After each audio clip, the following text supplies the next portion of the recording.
ஆதியிலே தேவன் வானத்தையும் பூமியையும் சிருஷ்டித்தார். ஆதியாகமம் 1:1. பூமியானது ஒழுங்கின்மையும் வெறுமையுமாயிருந்தது. ஆழத்தின் மேல் இருள் இருந்தது. தேவ ஆவியானவர் ஜலத்தின் மேல் அசைவாடிக் கொண்டிருந்தார். ஆதியாகமம் 1:2. ஆதியாகமம் 1:2. தேவன் வெளிச்சம் உண்டாகக் கடவது என்றார். வெளிச்சத்தையும் இருளையும் தேவன் வெவ்வேறாகப் பிரித்தார்.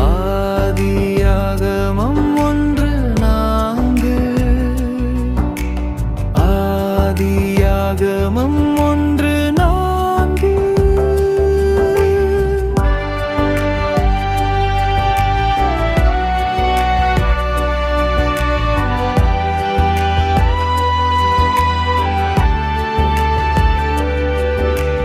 வெளிச்சம் நல்லது என்று தேவன் கண்டார்.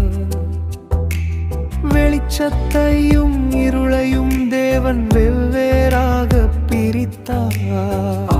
ஆதியாகமம் 1:4. ஆதியாகமம் 1:4.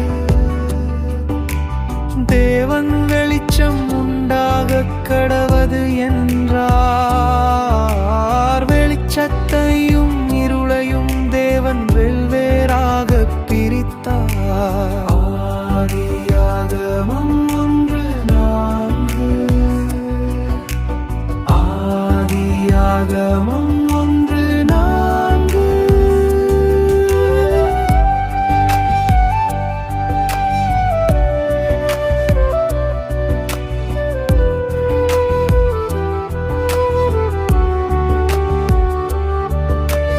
தேவன் வெளிச்சத்துக்கு பகல் என்று பேரிட்டார். இருளுக்கு இரவு என்று பேரிட்டார். சாயங்காலமும் விடியற்காலமுமாகி முதலாம் நாளில் ஆதியாகமம்